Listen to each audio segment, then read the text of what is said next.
Hello, guys, and welcome back to Joe's Ventures. And today we're doing another episode of our Jurassic World Evolution 2 mod spotlights. We've been taking a look at some of the wonderful mods people have been making and use them to talk about, compare them to the real life fossil counterparts. So today we're on part 93, so we're inching that much closer to 100. Before we do that, let me just quickly turn off the park. I keep forgetting to turn off the park. Anyway, so we've got actually quite an interesting assortment. We've got a couple Cenozoic animals, but we've also got a few dinosaurs. A couple retro ones that I'll get into, which is very interesting. We're going to be starting off with Lambda by Netraptor.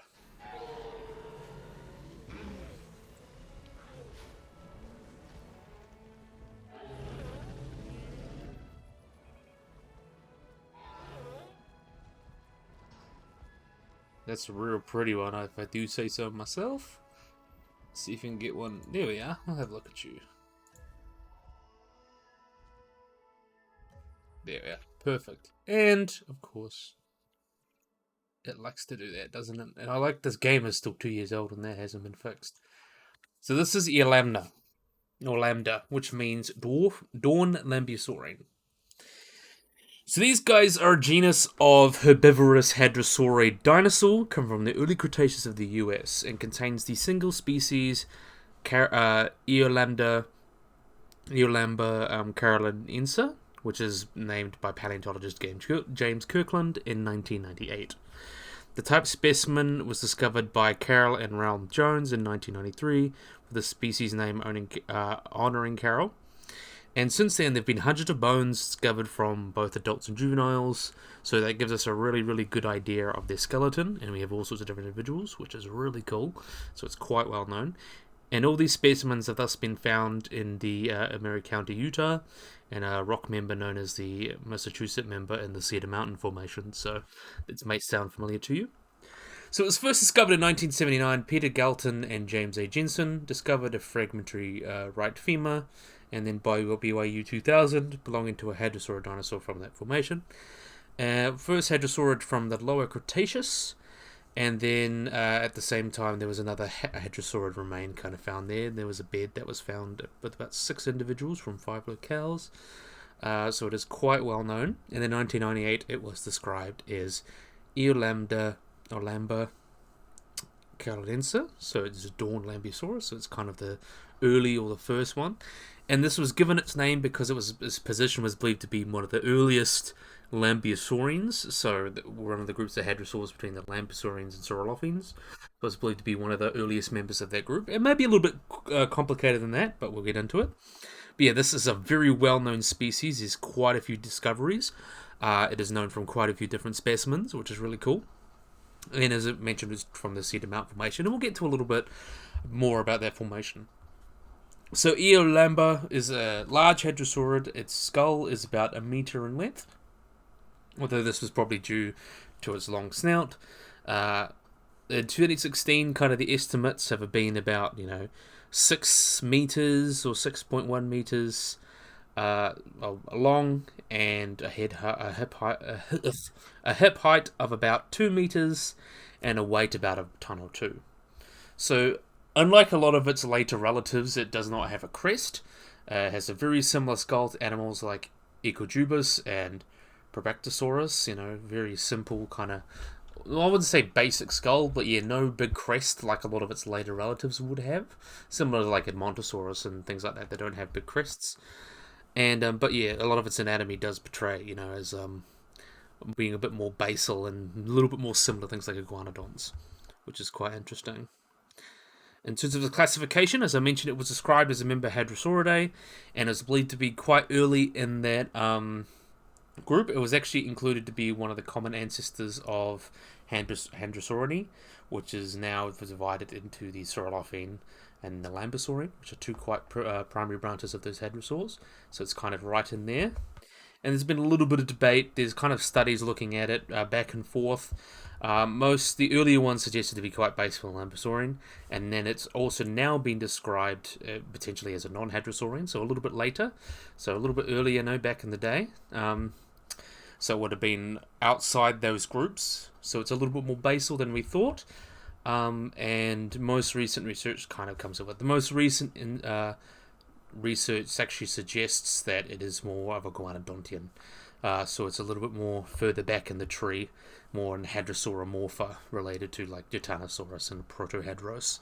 So it is still quite basal, it's just not a Lambeosaurian anymore. But yeah, that's where most evidence kind of seems to land on what it is. There's been eggshells found as well. They seem to have reticulate or net-like surface patterns on those eggshells, and also like teeth, and have a thickness of about 2 millimeters.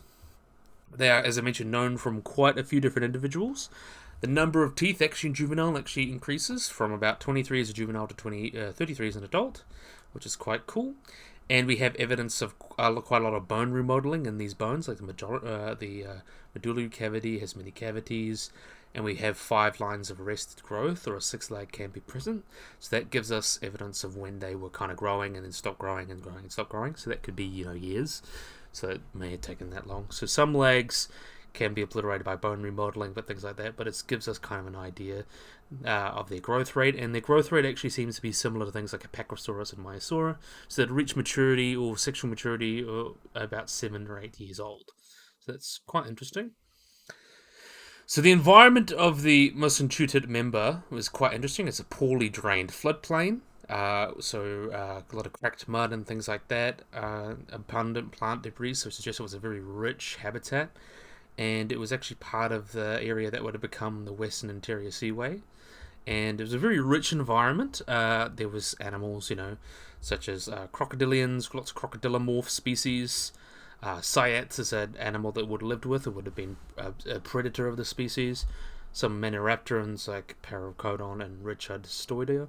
And Animatrix is a nodosaur that would live there as well. Some pachycephalosaurs and some sauropods.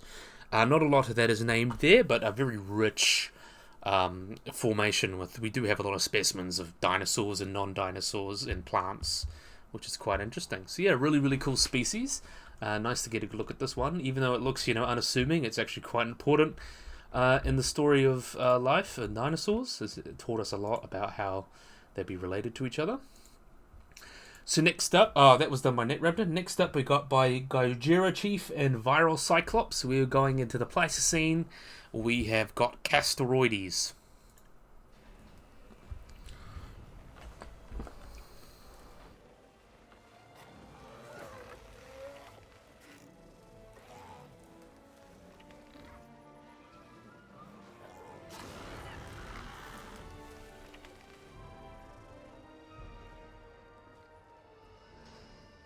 So we've got some cool pictures of these guys. Let's see if we can find a good one. Let's see if we can find. They're all looking that way. I don't know why they're doing that.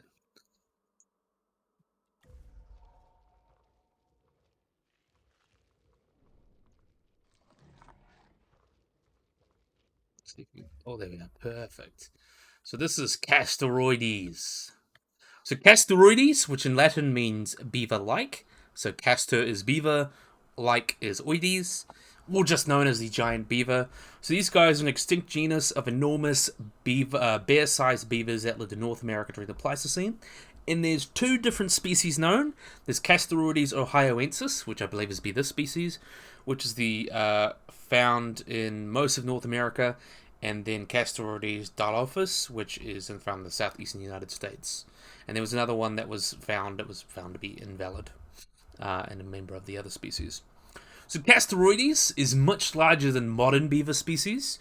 They reach an average body length of about 1.9 meters, or about 6 feet, but could get up to about 7 feet, or about 2.2 meters. Their weight would vary very much from about 90 kilograms, 198 pounds, to 125 kilograms, to 276 pounds, which made them the largest rodent in North America during the Pleistocene, and the largest known beaver.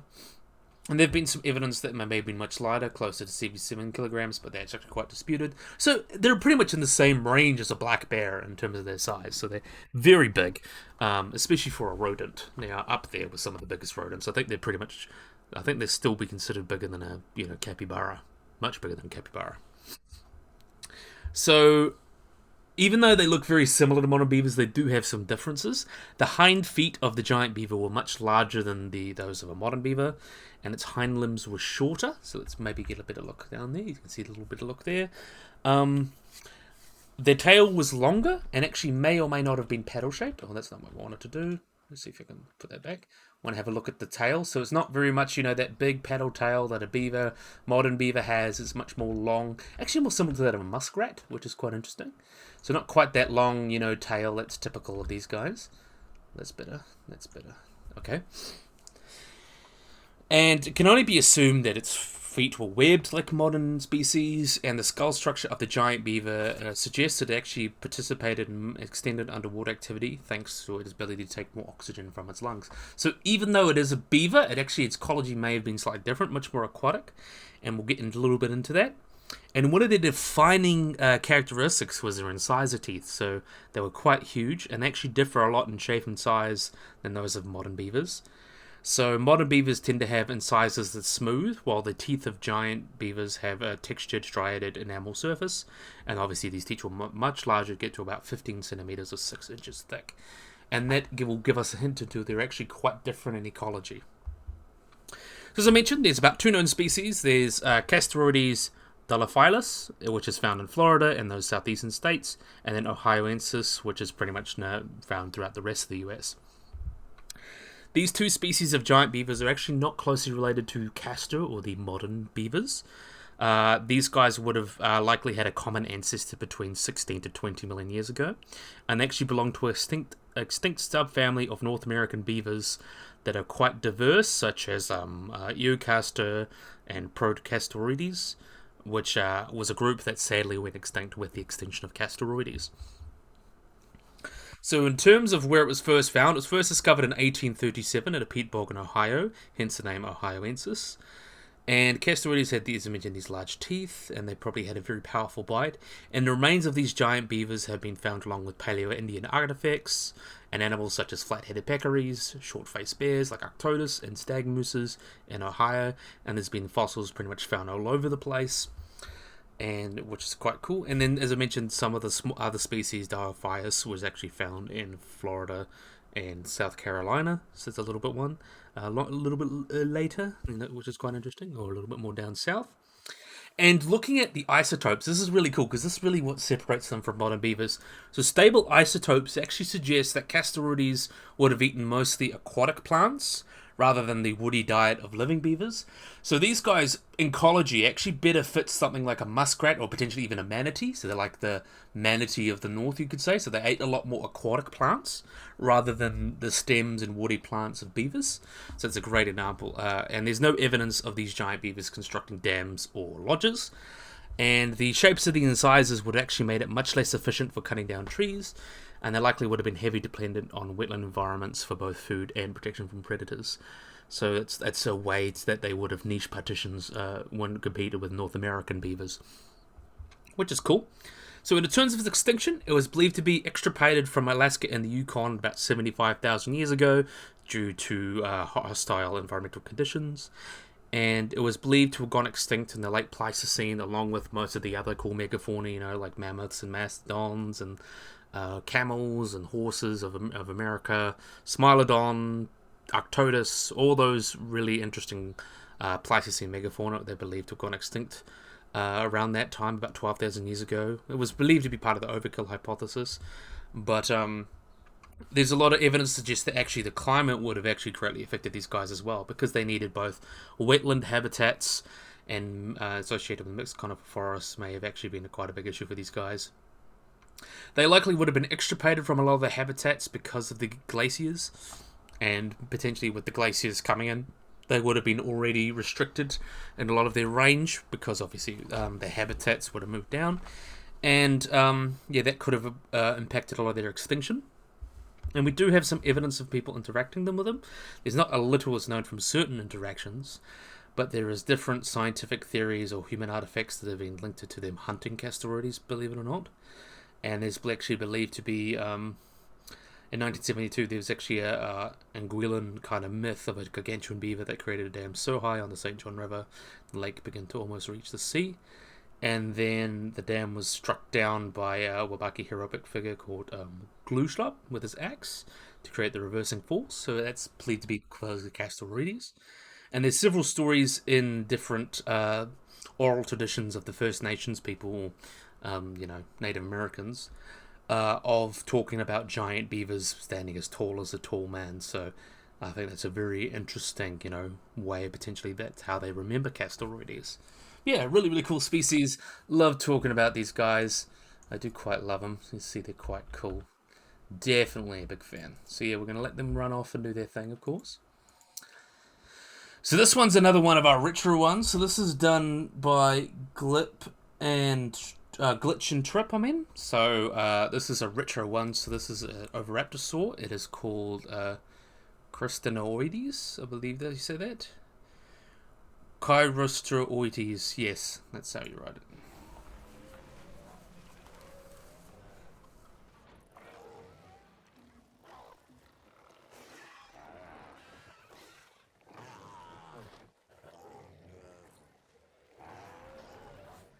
Here's another one. Let's have a look. Let's see who we can find who's in a good position for us. I think you'll be right. So this is, as I mentioned, Chrystoroides, which means narrow hand in Greek. These guys are a genus of oviraptoran dinosaur from the late Cretaceous, about 76 to 75 million years ago, from Alberta, Canada. And the type species is Progressilis is its name. So this has a confusing kind of history. The first fossils were a pair of hands found in 1914 by George Fryer Sternberg in the Little Sandhill Creek at the Campania Dinosaur Park Formation in Canada. And the specimens were studied by Laris Morris Lambe, who however died before he was able to name them. And then in 1924, Charles Whitney Gilmore kind of named this species as Chrystenoides progressilis, which basically means gracile hand or narrow hand. And the holotype is a pair of hands. And they tentatively referred to a few other specimens, including some of jaws, strange jaws, potentially of this guy, which is obviously sometimes hard to tell when you only know it from feet and toe bones and things like that. And yeah, it was found to actually believed to belong to ornithomimid, and then its relationships came a bit clear. It was related to things like Coelacanthus, which is another Oviraptorosaur. A few other specimens have been found, and we actually got a little bit more of a complete idea. And even some people doubted the idea that it all came from the same animal. So it was actually, new specimens have been thought as a different genus, so it did come back. But yeah, this is a really interesting animal. As I mentioned, it's got long and slender arms, relatively straight claws, and long, powerful legs and slender toes, and is estimated to be about 2.5 meters long and weighed about 100 kilograms or 220 pounds. So it seems to be a group with the Eolambia, so it's related to things like saipens and Cetacognathus, I believe you say that. So those kind of interesting groups are really later group in the Siganthidae, which were a group of ornithomimids, not ornithomimids, Oviraptorosaurs. They're called Gigantoraptor and Anzu, but these guys are a little bit more basal in that, derived in that group. So it's believed to be a omnivore or a herbivore, so quite similar to related species I mentioned like Anzu, and they actually looked at the hands, and they actually suggested the unusually straight claw may have been used for probing. So they've actually used to feed on soft-bodied animals that could be impaled with their claw. However, it seems that they would have had primary fingers on the second finger. And then it would not have been able to engage in that behavior. So this is very much like a typical reconstruction, as I mentioned, the retro one. And we do have evidence of actually stress fractures on this guy, which is quite cool. And tendons and theropods of these bones may have had stress fractures and, may have actually been injuries, which is quite interesting. And in terms of size, it would have been between Cetacognathus and Taipens, which lived in the same formation, a dinosaur park formation, but in between them in size. But yeah, you can see this is very much like a retro version. They would have had full feathers, coming down all the way around, like it was just normal wing feathers. Much more different types of wing feathers, and that head is very much like a hornbill. When it would have been much shorter, and they would have a much taller crest, very similar to relatives like Anzu and things like that. But yeah, still a cool dinosaur we get to talk about. So let them run off and do their thing. So let me just wait for these guys to get out of the way, and we'll have a look at the next species. So this one's done by Chocolate. We have got here Augustina, I believe you say that? Augustina.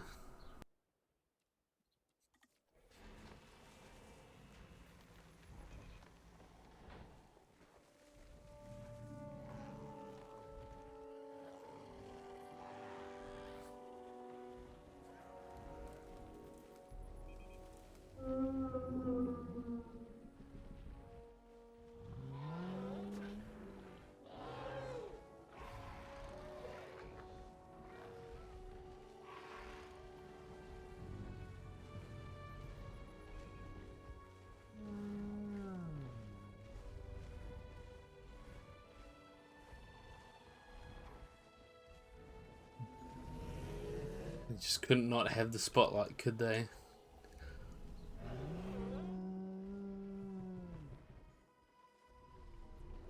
There's another really cool one.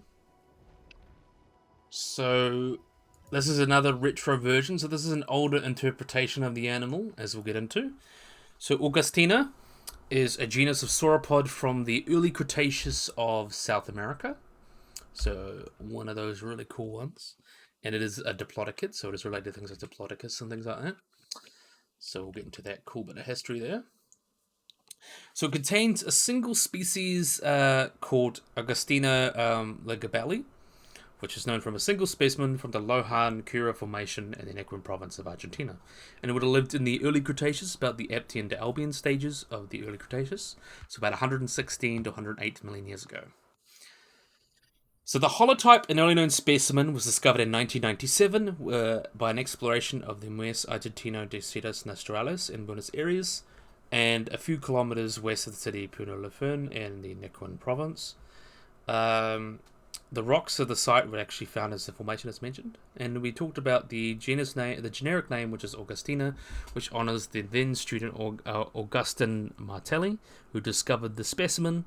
And the dinosaur was originally named in an abstract by 1998 abstract that was written by Jose Bonaparte, which is an Argentine paleontologist, and pronounced it in a different way that actually was the same genus name as a beetle. So they changed the name, and then the specific name, Legabelli, actually honors Giancarlo Lambole, who was a philanthropist that helped fund the recovery of the remains. So this was quite a fragmentary animal. And it includes fragments of the vertebrae on the back of the hips and tail and the spinal column, and part of the lower limbs were also recovered, which includes tibia, fibia, and metatarsus, and also a femur was found, but was too fragmented to collect. But it was actually quite was known as a distinctive supposed or armored plates called osteoderms, which were actually on the species. You can see the big spikes on the species there, and it's actually somewhat similar to the very unrelated Stegosaurus. But recent research actually looked into these kind of plates or spikes, and they were very poorly preserved, and they actually thought to be more likely fragments of the ribs and hip bone. And the reassignment actually was reaffirmed subsequently when looking at the histology of these purported osteoderms, which do not match the internal structure of basically we don't match the internal structure of other titanosaurian osteoderms. So even though they were interpreted originally as osteoderms, they just seem to be fragments, and real life all these big spiky bits would make it look pretty cool would not have been a thing. And a fibia has also been recovered. It was about 895 millimeters, 11 inches long. And when compared to the same bone of other related dinosaurs, it's probably about 15 meters long. So it's quite a big animal. And then the remains are originally like fragmentary and do not have many characteristics that can be used to separate it from other sauropods. And because of this, they've actually some people have considered an open dubium. But in Berardi et al. In 2002 actually supported this species being valid by looking at different characteristics observed in the vertebrae to actually say, hey, we can actually distinguish this from other species, so it is valid, which is quite good. It's good that it still stays. Because of this armor, it was actually in its own family, or Augustisaurinae, but has actually not really got much wide acceptance. And it exhibits both diplodocid and titanosaurid traits, which is interesting. and is believed to be now more closely related to the more basal clade of Titanosaurs. Chirostenotes has been suggested. A 2022 paper suggested it actually is a Rebecasaurid, so related to things like Amazonosaurus. And then another paper actually suggests actually confirmed this position, so it is believed to be more closely related to things like Nigersaurus and Amazonosaurus, which is quite interesting. And the formation it lived with, it actually is quite a rich formation. It lived with a few other sauropods, including the Rebecasaurid, Comuellosaurus, and Smosospondylon Lewegasaurus, which is a formation, and there's also some species of turtle. So yeah, a lot of sauropods from that formation, but yeah, pretty good. As I mentioned, these wouldn't have been a thing, and yes, the feet are wrong. I just needed to cover that because I do that. But yeah, let's have a look at these wonderful guys. I do like that we can get some retro sometimes because we get to see how our interpretations of animals change over time. So let them run off and do their thing. So yeah, that's them guys done. So that was done by Chocolate. Next up, we got Glitch, who has actually made a really, really cool Cenozoic animal. We have got Kelenken.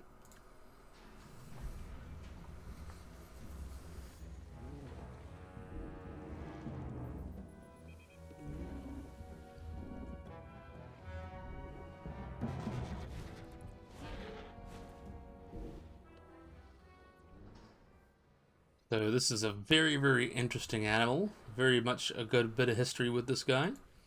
Let's see if you can find one in a good position.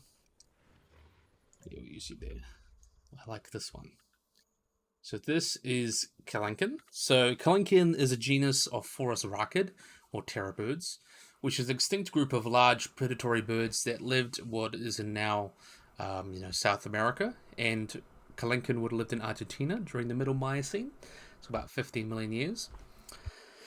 So, in terms of where it was found, actually, it was the only known specimen was actually discovered by high school student Gumelo Arune Zabala in Comalo, which is in the region of Argentina, and was given the holotype of a new genus, Kelenken and Gilomori, which was in honor of him.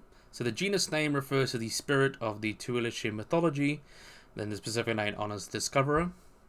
And it actually consists of one of the most complete skulls of any large forest racid, as well as other parts of the body like the tarsometatarssus and the phalanx toe bone, which is quite cool. We'll get into a little bit more about that as well. So in terms of its taxonomy, it is as I mentioned, it's a terror bird. And the specimen became part of a collection once it was discovered in the Mueso Paleontologica Boschelli, and kind of looking at that, and we also talked about how it got its name. The holotype is the only known specimen consists of a nearly complete skull, which is somewhat crushed, but it is most of it, and some other bits such as our tarsometatarssus, so a lower leg bone and toe bone, and other small fragments. And they were morphologically consistent with a large Forest racid, so comparing to things like Forest racus and the Denvacina actually suggests that it is definitely like that. So in its 2007 description, they actually looked at where it fit in the family Forest racidae based on its enormous size, combined with its sideway compressed and hooked beak. They thought it was there's a few different groups of Forest racids, like Brontothorni, the Forest racinine, and things like that. They looked at the cladistic analyses to try and figure out where exactly it fit, but it actually fits. It's a little bit more kind of basal. It's actually closely related to Denvacina and Titanus and Forest racus, so it's a little bit out of the way. It isn't a member of one of those big groups. It's maybe because Forest racus is considered polyphyletic, so we don't know exactly where it fits in that group. But yeah, during the Cenozoic, so South America at the time actually did have mammals, but it was very different evolution from the rest of the world because it was isolated. Very much like places like New Zealand and Australia, it was isolated from other parts of the world. So a lot of different animals would have either had the nodoungulates, that include things like toxodons and then strapotheres and things like that. But this also gave the opportunity for a bunch of really interesting birds and reptiles to take different niches in the ecosystem, and that allowed the Forest racids to take that point of these large predators in the ecosystem, like the apex predators. So there would have been a lot of large birds in that time that would have got quite large, including the can't even speak today. Gastornis and the Gastoronidae, or the demon ducks and the Dormiornithidae, and different types of paleognathes like elephant birds and moas. They all would have got quite big, and forest rakids are the different one from South America that would have been predators. And they're extinct group within Caraformes, which actually the only two living species are the species of Seraima, so that's quite cool as well. And forest rakids were present in South America from the Paleogene right up until the Pleistocene, and actually did make it into North America. Titanus was a genus that did make it to North America during the Great Biotic Interchange, and then they would have gone extinct, as I mentioned, until the Pleistocene. Kelenken itself would have lived during the Middle Miocene, so about 15 million years ago, and they actually considered to be quite successful, so they actually managed, get up to North America, and were considered quite successful predators, so that's quite interesting. So in terms of its size, they were quite large, flightless birds with long limbs and narrow pelvises and huge skulls and big beaks. And Kelenken is the largest known of them all. It's about 10% larger than the largest forest rakids previously known, such as Phorusrhacus. The holotype skull is about 2 feet long, about 716 millimeters, from the tip of the beak to the nuchal crest. The size actually kind of compared to a horse's skull, which makes it the largest skull of any known bird. So it is quite large in that way. The head height was estimated to be up 3 meters, with modern Cerebrus reaching 90 centimeters in height. And while Kelenken has not been specifically weighed, it may have exceeded 100 kgs, maybe 100, 200 kgs. So it was quite a big bird. And as I mentioned, prior to discovery, the skulls were incomplete of a lot of large forest rakids, so they based them on their smaller relatives. So it's cool that we had a complete one at the time, which is quite cool. Nostrils are quite small and rectangular, and they looked at a lot of the maxillae and things like that. It's a very interesting skull. It is built to take a lot more pressures and things like that compared to other species. And its tarsometatarsals was actually somewhat slender, so that means it may have been slightly better adapted to, running around. In terms of its paleobiology, we'll get into that because I know we always like to talk about that stuff. So, forest rakids were thought to have been ground predators and scavengers, and were often actually considered apex predators in the absence of placental mammals. They did coexist with some kind of respirohyaenid mammals. Early hypotheses actually suggest they would have had large skulls with hooked beaks, rather than detailed hypotheses in the biomechanical. So they tried to look into what they would be eating. They were flightless, and they had very small wings, so they definitely weren't flying around. They had large eyes. They had it very similar to modern hawks, so they would have quite keen eyesight, and they would have hunted at day, and they probably would have been actually quite well adapted to open areas. So we'll talk about its leg function. So actually look into the leg function as well. They suggest that species like Patagornis may have been quite fast, approaching the speeds actually approaching those of a cheetah, though this is a much smaller relative. And they found that likely, obviously for Kelenken, it would have been a lot more of an issue because it was so much bigger. And probably they would have been, a lot slower than that, but they would have been able to move around quite a bit. And these guys would have actually used their claws and a little bit more better adapted to eating hard things like glyptodonts and armadillos.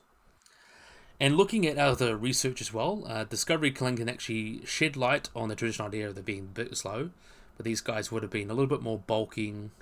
Shed doubt on those, they would have been bulky and less adapted for running. But looking at the Kelenken, they actually show that these had lean bones. They would have been not as swift as an ostrich, but they would have run faster than previously assumed for a lot of different species, large forest rakids. And they actually had bones quite similar to that of a rhea. And other people suggested, they're quick as a greyhound and things like that. But they would have had adaptation that allowed them to still move quite fast, even though with their large size. And also looking into their skull and neck function, looking at their relatives as well, they looked to the bite force. They found it had a species of Dinosaurus, which is much Agornis, well, not Sucus, Agornis, would have had a bite force of 133 newtons, which would have been much smaller.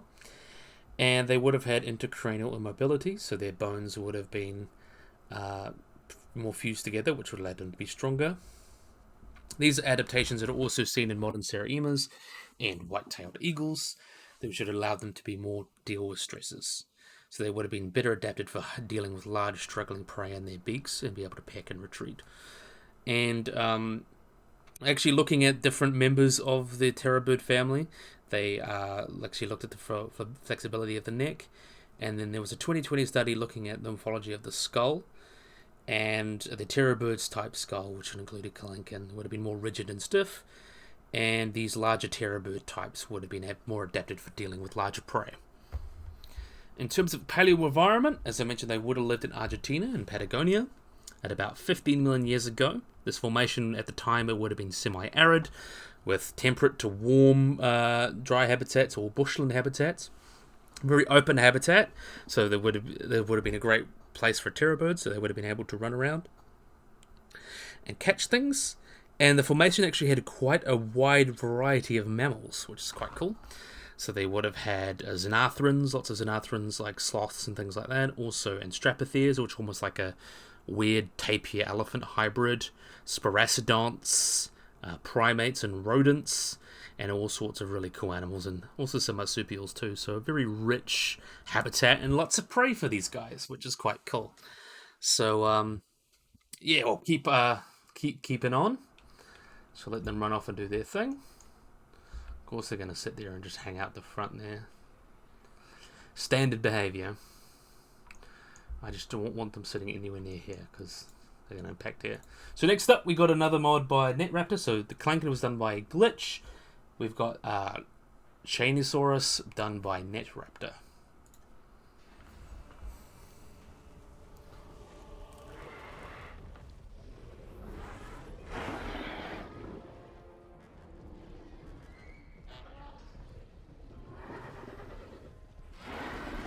So another winner now, Netraptor. And yes, it does that again. Of course it does. Yay. So let's have a look at these guys.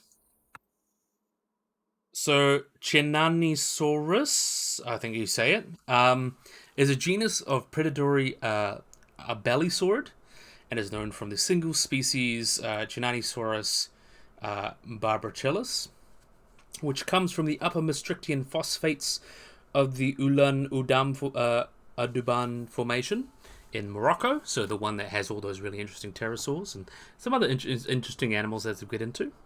This animal is known from a holotype which consists of a partial jaw and several isolated teeth and found in the same beds, and actually one of the largest members of Abelisauridae, and one of the last, being contemporary with actually Tyrannosaurus as being in the same time, not in the same place of course, and would have been among some of the dinosaurs that are wiped out by the Chicxulub impact and the KT extinction.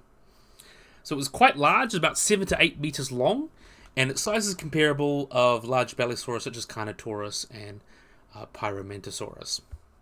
So when they were describing it, they found quite interesting features that distinguish it from other Euballisaur species. Had a high lower jaw, and its dentary was bent, and some other really cool, interesting features. Also, the extreme height of its mandible and short teeth seems to indicate it had a very short jaw and a build even more extreme than Carnotaurus. And the jaw was actually believed to withstand high bite forces, and the jaw actually flexes forwardly downwards to terminate in deep blunt point. And this is actually quite an interesting as a basal characteristic, so it makes it quite basal, and which is quite cool. So as I mentioned in terms of discovery naming, the holotype is, as I mentioned, there's also been teeth found, referred to, a lot of teeth have been found to reflect the holotype because it's related. And the name comes from Sidi Chenan mines where it was found, and Barbacuris, which means barbaric. It refers to the Barbary, which is area in Morocco. And the discovery came as a surprise because the rocks that produce the jaw are marine, and these rocks obviously produce often more marine reptiles, not dinosaurs, because dinosaurs are not marine. But that is quite interesting. So in terms of its classification, in 2017 it was placed quite basal in the Abelisauridae, just outside of Albertosaurine and Carnotaurine. Though it resembles Carnotaurine abelisaurids in terms of jaw morphology, it may actually belong to a yet undescribed group of abelisaurs that are only unique to Africa, but it needs more research. But this is from a very interesting habitat, as we'll get into. So, Chenanisaurus was a predator, like other abelisaurids. Given its size, would hunted large prey, and it had long lower jaw. Its lower jaw would have been short and powerful, so they would have been dealing with quite powerful forces, and they actually believed to actually prey on some quite large dinosaurs. There would have been titanosaurian sauropods found in the same bed, as well as small hadrosaurians like Biosaurus odysseus and Mirugalbata, which were likely prey. So actually quite a few dwarf dinosaurs, very small dinosaurs, which is quite cool. Very much of an island ecosystem.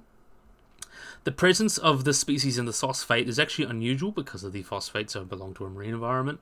It's believed the animal would have died and then washed out to sea, and though it may have actually entered the ocean occasionally, maybe the island hop and things like that, but most likely it was a specimen that died and then washed out to sea.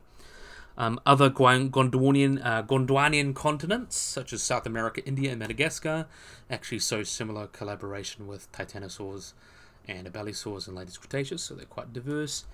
And the findings of the species and the Titanosaurs that also inhabited this area just prior to the extinction of the Cretaceous Paleogene suggest that the faunal assemblages of Gondwana are actually quite stable until, the meteor hit. And the remains, and as I mentioned, the robot may comprise these cinema mines. And the post-mortem, as I mentioned, the holotype would have washed out the sea and became fossilized. So a little bit of treating what's happening there. But yeah, really, really cool. Do love this species. Another really cool one to talk about. Another banger by Netraptor. Netraptor just keeps getting better and better and better. It's amazing. So yeah, we're going to let them run off and do their things. Of course, we want them to avoid there. Next done, we got by Wheat and Friends. I'm not gonna talk too much into this one because it's just a cosmetic, but we have got here Tarbosaurus on the Tarbosaurus rig this time. This is a cosmetic for the original game one from the Cretaceous Predator pack.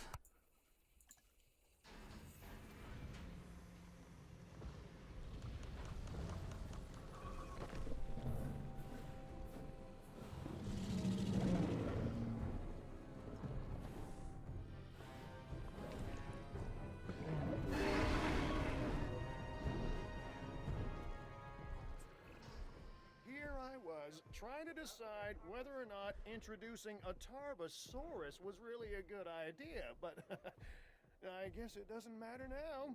It's all in your hands. So you can see this is the Tarbosaurus. I just didn't want to talk over Cabot. But this is very much based off the prehistoric planet one, which is actually amazing. Kind of sad that we didn't get the feathers on it, but that Wheat did explain it in a little post. You can see is a Tyrannosaur, but as you can see, it's not quite as big and bulky as T-Rex. I've gone over it a dozen times. I'm not going to go over it again, but it's cool to see it as an actual cosmetic, and it is on the Tarbosaurus rig. So it is just a cosmetic. I'll show you how to get that there. So this is the base skin. It obviously comes with all sorts of different colors, but this is the base one that looks like the one from Prehistoric Planet. And then we've got this cool one here. I think it actually fits rather well. This is the OG one. So this is the OG colors from the Hidden Adventure Cretaceous, Camp Cretaceous show, the interactive movie thing, whatever you call it. But it's on a scientifically accurate model of, Tarbosaurus. So yeah, this is basically, instead of being a new species, this is just a cosmetic. So you go synthesized dinosaur, you go all the way down. You can see a couple of mods. You go down to Tarbosaurus, wherever that is. Here we are. So you go into modified genome, and you go back. Oh, this might be a bug. Oh, yeah, whatever. But yeah, you'll have the normal Tarbosaurus, and then you kind of go look into that, so it's not a drama. But yeah, so yeah, really, really cool one. Nice to see this one getting a bit love. And it's cool that it's a cosmetic as well, so you can just use it very much just like a, as maybe Tarbosaurus, and it's got the cool sounds. I actually quite like the sounds that the Tarbosaurus make in the game, so it's cool that you can have the combo of both. So it's quite cool. Definitely a big fan. But last but certainly not least, we've actually got a dinosaur that was described just last year. So this is done by Tree. We have got Alpkarakush, I believe you say that. So let's have a look at these guys.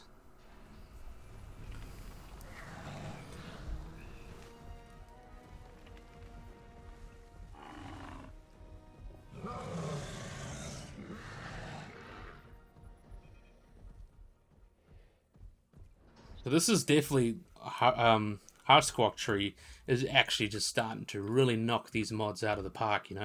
Looks like such an awesome model he's got going on there. Actually brilliant, and the colors are amazing, and the details amazing. It's actually a winner. Is definitely a winner, this one.